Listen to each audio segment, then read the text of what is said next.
तुम्हें आदि प्रिय सिस्टर्स एवं बच्चों, आज हम लोग देख रहे हैं मूसा और ईश्वर के बीच में एक वार्तालाप हो रहा है। और इस वार्तालाप में पिता ईश्वर मूसा से कहते हैं वो फ़िरौन के पास भेजेंगे और इस्राएल लोगों के पक्ष में बात करने के लिए।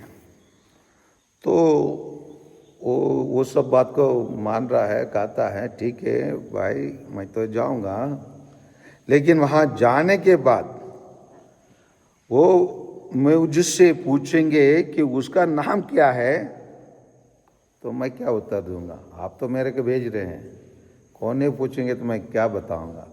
तो ईश्वर ने क्या बताया? मेरा नाम क्या है? सत्य है। सत्य है। इसको इंग्लिश में कहा जाता है आई एम हू आम।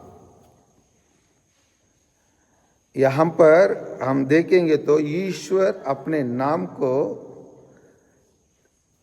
क्या करता है, तीनों कालों के साथ मिलाकर एक ही काल में बताता है।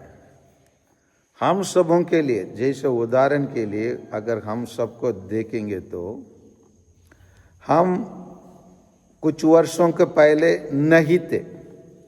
जैसे बच्चों लोग, आप लोग 2000 में थे, 2000 में नहीं थे, इसीलिए हम लोग नहीं थे।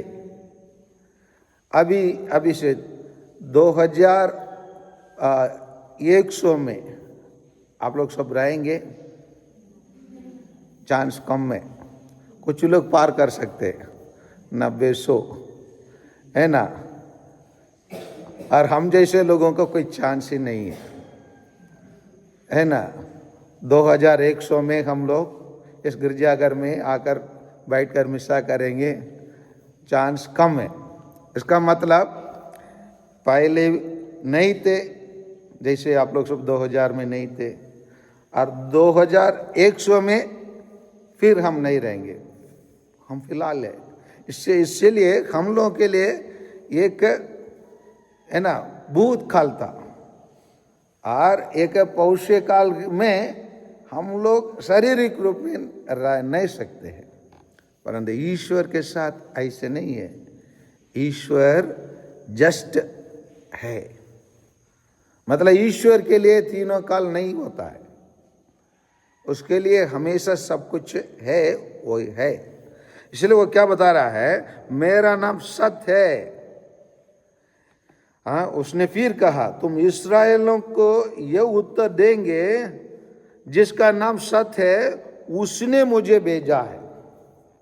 कौन भेजा है? जिसका नाम सत्य है उसने भेजा। जो ईश्वर जो है हमेशा के लिए, वही भेजा है। यहाँ पर हमको देखना है कि इसका मतलब जो भी लोग कहते हैं ना, विभिन्न नाम देते, भगवान देते, ये भगवान वो भगवान, ये सब इसमें शामिल नहीं होंगे। वास्तव में ईश्वर क्यों इस्राएल लोगों को मिस्र देश से निकालना चाहे? क्योंकि उन लोग वैसे लोगों के बीच में रहे जिनके पास एक जीवित ईश्वर नहीं रहा।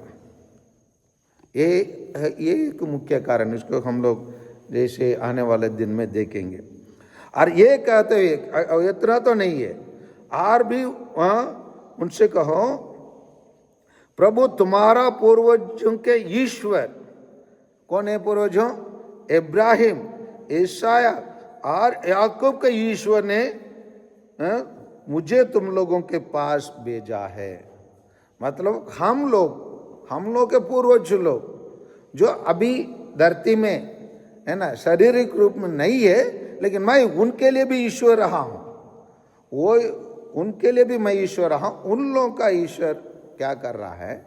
भेज रहा है। इसका मतलब ईश्वर अपना उपस्थिति के केवल नहीं बता रहा है, अपने महान कार्य किसके साथ उन्होंने क्या कार्य किए। क्योंकि ईश्वर ने इब्राहिम के साथ, ईसा के साथ, याकूब के साथ महान कार्य किए।